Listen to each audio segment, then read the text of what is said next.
comienzo algo pavoroso. Indudablemente, muchas personas sueñan cosas más extravagantes que resultan de mezclar irregularmente la cotidianidad con detalles de cuadros vistos y lecturas hechas, todo fabulosamente reunido por el antojo del sueño. Durante un periodo, aunque no había tenido ningún sueño de esta índole, acepté mis visiones con naturalidad. Conjeturé que muchos elementos extraños de estas visiones se vinculaban con causas nimias y demasiado cuantiosas para poder ser identificadas. Sin embargo, otros parecían una interpretación onírica de mis saberes elementales sobre la vegetación y el clima de hace 150 millones de años. Esto es, de la edad pérmica o triásica.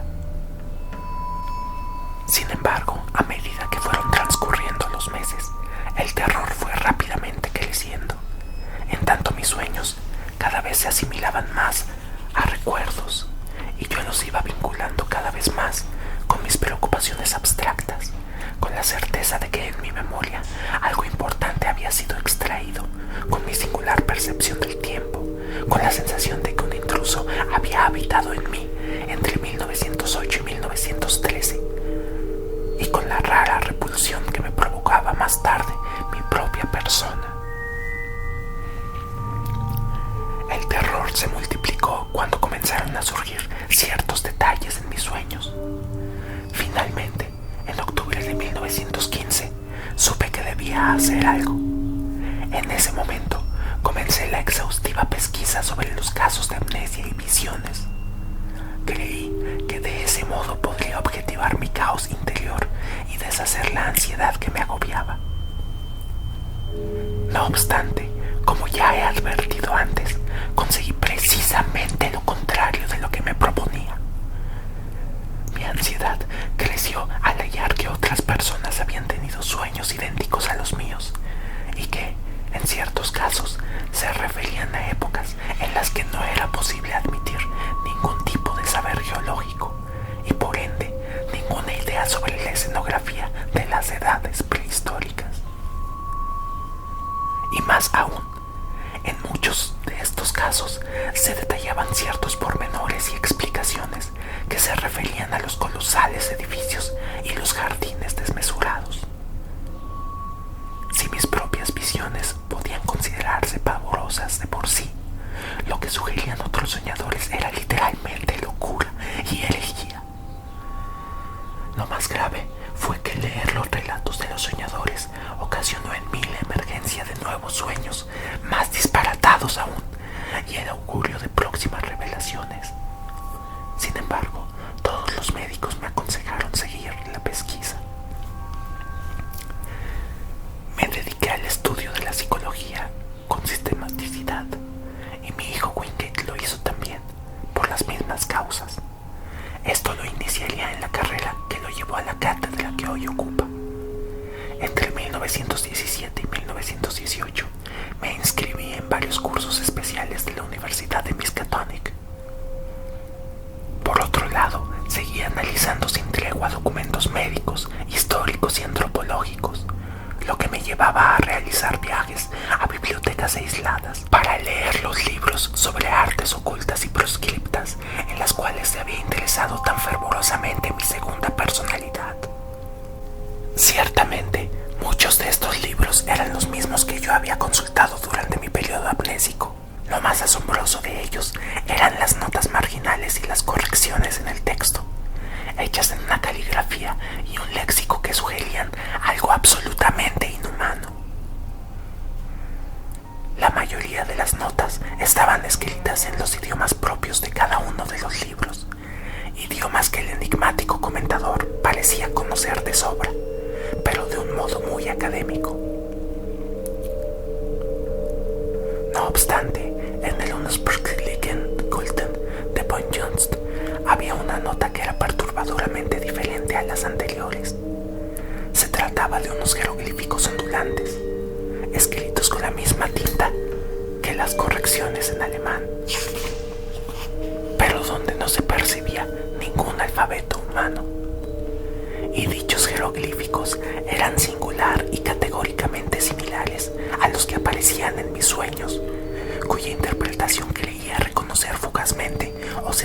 estaba a punto de recordar. Gran parte de los bibliotecarios me aseguró, acrecentando mi caos interior, que teniendo en cuenta mis investigaciones anteriores y las fechas en que había consultado dichos libros, era muy probable que todas esas notas hubieran sido hechas por mí durante mi enfermedad. Pero esto se contraponía con el hecho de que yo ignoraba entonces y ahora 3 de esos idiomas.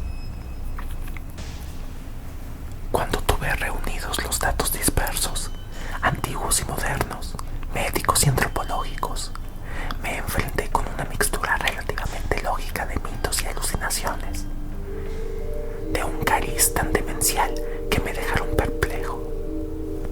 Un hecho me aliviaba, saber que esos mitos existían desde tiempos remotos, pero no podía conjeturar qué ciencia caduca había logrado introducir en aquellos relatos primitivos descripciones tan acertadas de los escenarios paleozoicos o mesozoicos. Lo cierto es que estaban allí y, por ende, había un fundamento real sobre el cual elaborar un modelo fijo de alucinaciones.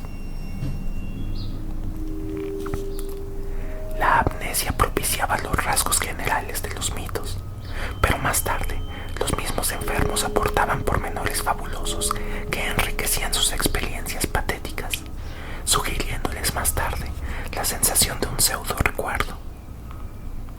Yo mismo, durante mi periodo amnésico, había leído y oído muchísimas leyendas primitivas, como reveló mi pesquisa posterior. No era lógico entonces que mis sueños fueran influenciados por los datos que recopiló mi segunda personalidad. Existían historias legendarias que se vinculaban con una mitología referente a un mundo prehumano, especialmente las de origen hindú, que describen ominosos abismos temporales y constituyen parte del saber de los teósofos modernos. El mito principal y los más recientes casos amnésicos confluían en suponer que la raza humana era únicamente una, y quizá la más nimia, de las estirpes evolucionadas que habían imperado sobre el destino de nuestro planeta. Según el mito, habían existido seres de figura inconcebible que habían construido torres hasta el cielo y escudriñado las leyes de la naturaleza mucho antes de que el primer anfibio, antepasado lejano del hombre, saliese de las aguas cálidas del mar hace 300 millones de años. Algunos de estos seres habían venido de las estrellas. Otros eran tan antiguos como el mismo cosmos. Otros se habían desarrollado violentamente a partir de gérmenes infinitamente distantes del origen del ciclo evolutivo humano, como lo estamos nosotros de dicho origen. En estos mitos se hablaba de miles de millones de años y de vinculaciones enigmáticas con otras galaxias y otros universos. Pero en ellos existía una concepción diferente del tiempo.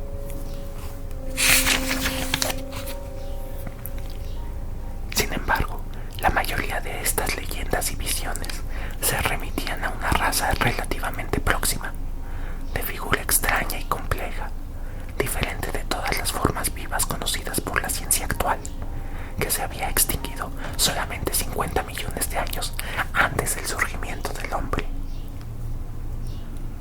De acuerdo con la mitología, constituía la raza más poderosa de todas, porque solo ella había conseguido el secreto del tiempo.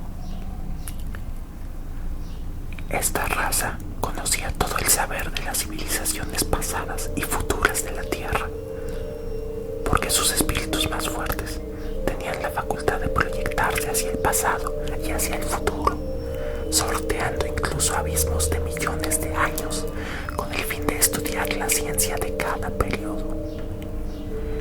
Todas las predicciones proféticas provenían de los triunfos de esta raza, incluso las que pertenecían a las mitologías humanas. Sus colosales bibliotecas guardaban infinitos libros y grabados que atesoraban toda la historia de la Tierra.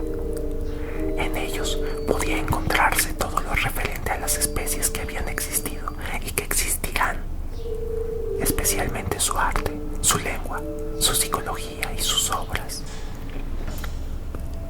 En virtud raza excelsa tomaba de cada época y cada estilo de vida las ideas, las artes y las técnicas que le parecieran más adecuadas para sus propias circunstancias. Para ellos, conocer el pasado, el cual era un saber que conseguían con una proyección mental que difería totalmente de la utilización de nuestros 5 sentidos, era más dificultoso que conocer el futuro. La técnica para conocer el futuro era más rudimentaria y material. Por intermedio de ciertas maquinarias, la mente se proyectaba en el futuro, buscando el rumbo por medios extrasensoriales, hasta que conseguía llegar a la época deseada. Después, y luego de varios ensayos previos, poseía a uno de los mejores ejemplares de la forma de vida imperante en dicha época.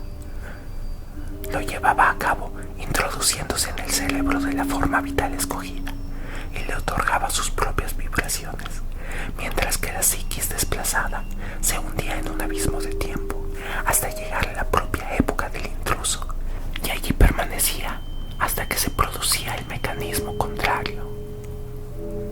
Mientras tanto, la psiquis desplazada, que se proyectaba a la época y el cuerpo del ser invasor, era cautelosamente custodiada.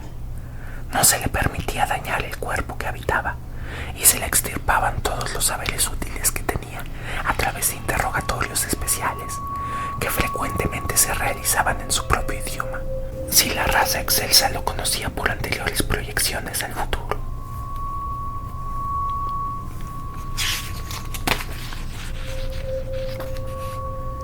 Pero si el ser tomado como rehén venía de un cuerpo cuyo idioma no podía reproducir la raza excelsa por no contar con los órganos adecuados, utilizaban maquinarias inteligentes que eran capaces de reproducir cualquier idioma extraño como si fuese un instrumento musical.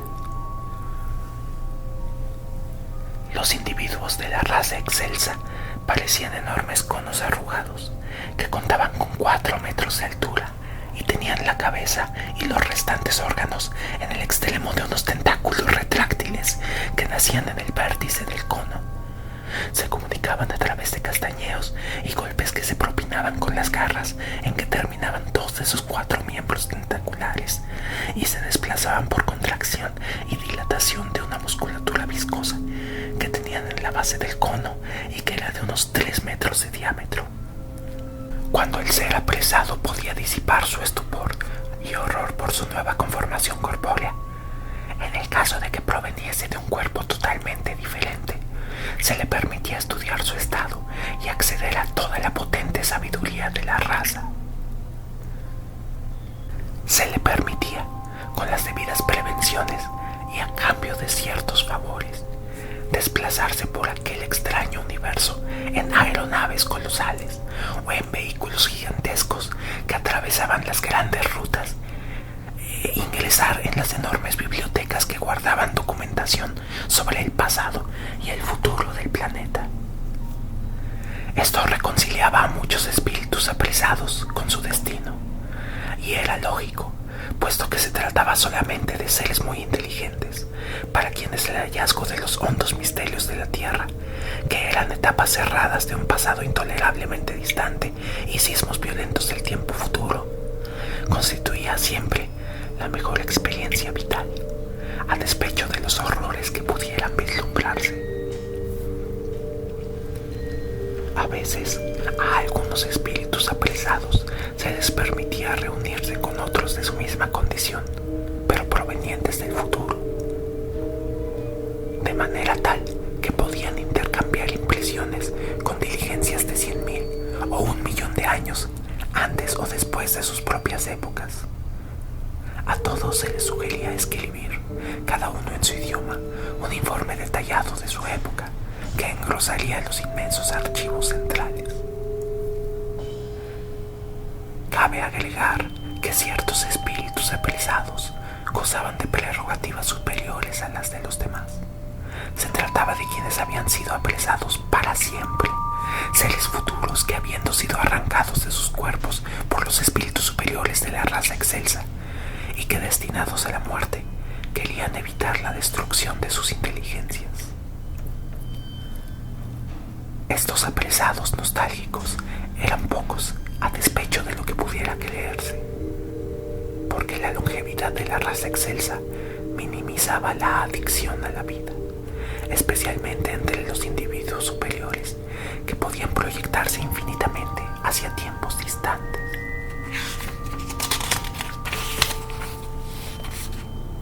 De estos casos de proyección continua habían surgido muchos casos de doble personalidad recogidos en la historia, incluso en la era humana.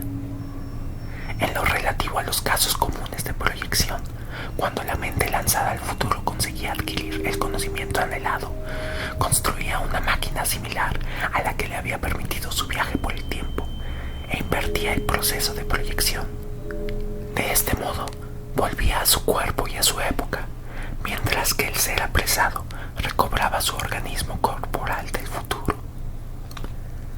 Este regreso solo se imposibilitaba si uno u otro de los cuerpos fenecía durante el periodo de intercambio.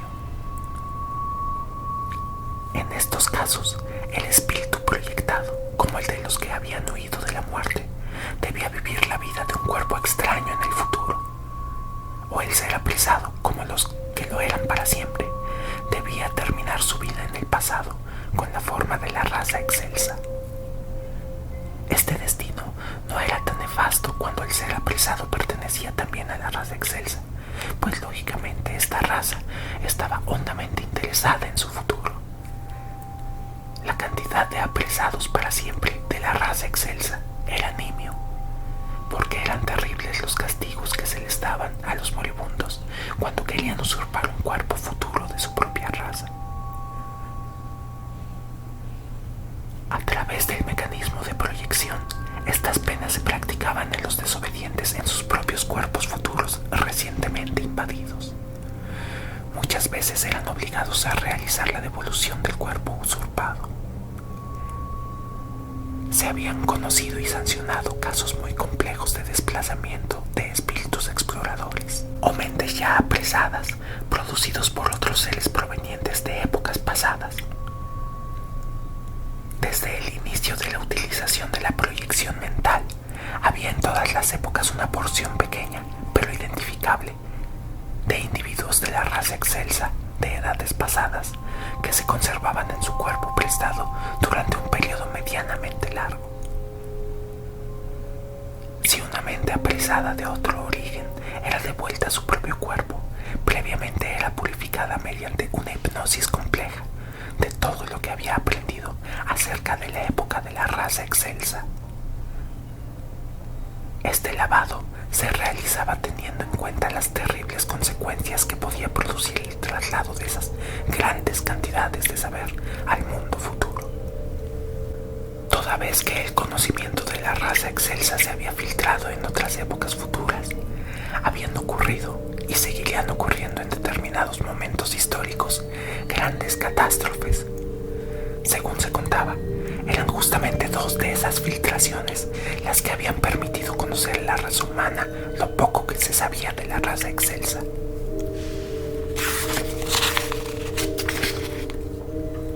En el presente solo quedaban unas cuantas ruinas colosales de aquel universo distante, en algún sitio remoto y en los abismos oceánicos y en fragmentos de los ominosos manuscritos nacóticos.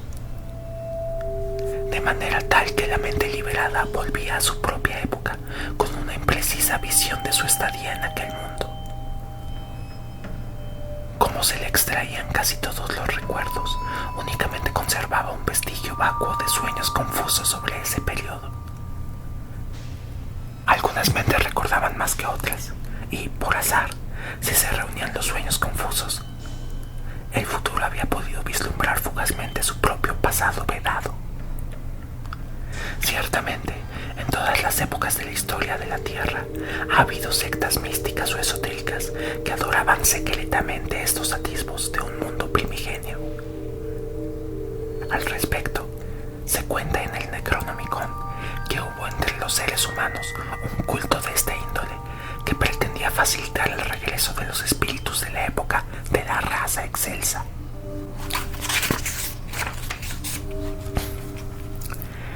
En tanto lo que la raza excelsa, queriendo ser omnisciente, se abocaba a intercambiar sus espíritus con moradores de otros planetas y a indagar sus pasados y sus futuros. Al mismo tiempo, querían remontarse hacia el pasado, hasta el origen de aquella órbita oscura, perdida en el espacio y el tiempo, de donde surgía su propia herencia intelectual, puesto que sus espíritus eran más antiguos que sus organismos. Aquellos moradores de la órbita oscura, moribunda e inconcebiblemente antigua, conocedores de todos los secretos, habían buscado un mundo en el futuro, una especie nueva que pudiera garantizarles una vida prolongada. Cuando decidieron cuál era la raza del futuro que tenía las condiciones más propicias para cobijarlos, sus espíritus emigraron conjuntamente hacia ella. De este modo se apropiaron de los seres cónicos que habían habitado la Tierra 1 billón de años atrás. Así surgió la raza excelsa en la Tierra, mientras que los espíritus expatriados fueron proyectados hacia el pasado y se vieron obligados a morir en el horror de unos organismos extraños de un mundo que se extinguía. Más adelante, la raza excelsa se enfrentaría otra vez con la muerte, aunque nuevamente podría sobrevivir, lanzando hacia el futuro a sus espíritus más selectos, que entrarían en los cuerpos de otra especie biológica de mayor longevidad. En esto consistía la épica que se desprendía de la retahíla de mitos y alucinaciones que estudié. En 1920, cuando finalmente terminé de poner en orden los resultados de mi pesquisa, alivié en parte la ansiedad que me había dominado en un principio. Finalmente, y a despecho de la locura engendrada por extrañas sensaciones, no había ya una explicación para todo lo que me sucedía.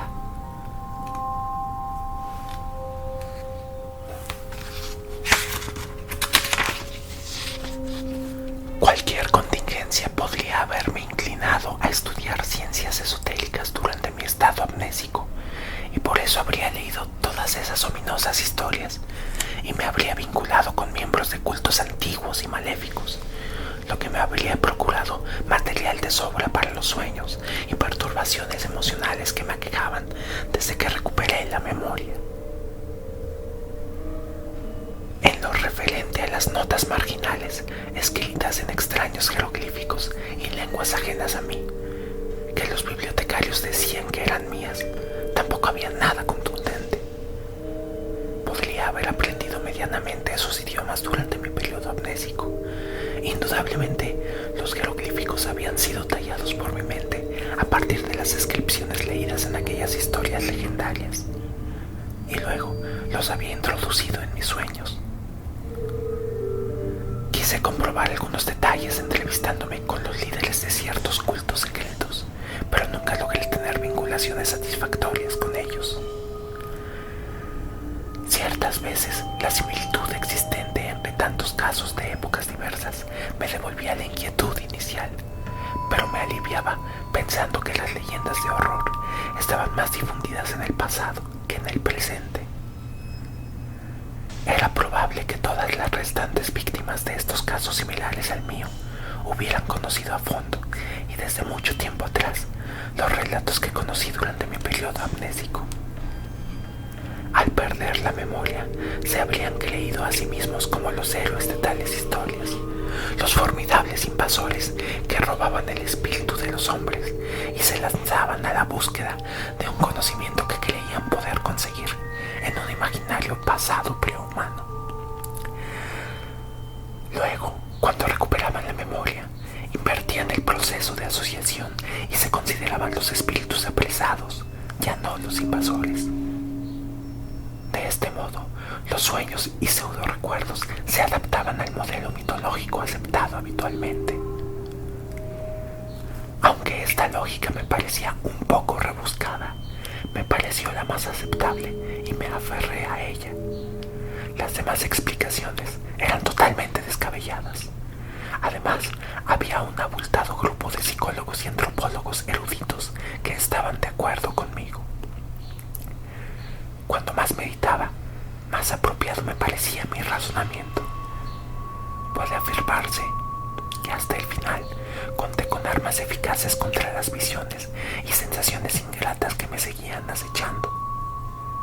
Veía cosas extravagantes durante la noche. No eran otras cosas que el resultado de mis lecturas y de las historias que había oído. Tenía sensaciones desagradables y pseudo recuerdos.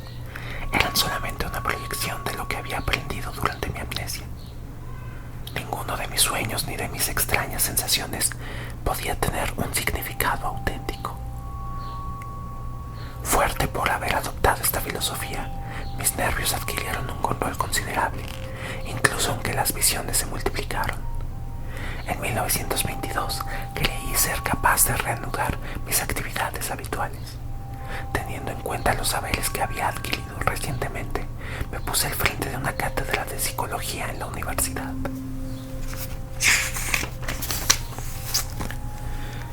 Mi antigua cátedra de economía política había sido cubierta hacía bastante tiempo. Por otro lado, la metodología docente de aquella materia había variado muchísimo desde mi época. Además, mi hijo estaba ampliando sus estudios para lograr la cátedra que tiene actualmente, de modo tal que frecuentemente trabajábamos juntos. Sin embargo, seguí tomando notas pormenorizadamente de los sueños extraños que tenía, cada vez más persistentes y frecuentes. Suponía que esas descripciones eran muy valiosas desde la perspectiva psicológica.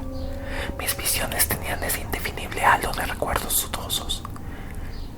Pero yo hacía lo imposible por deshacerme de esa impresión. Y lo lograba.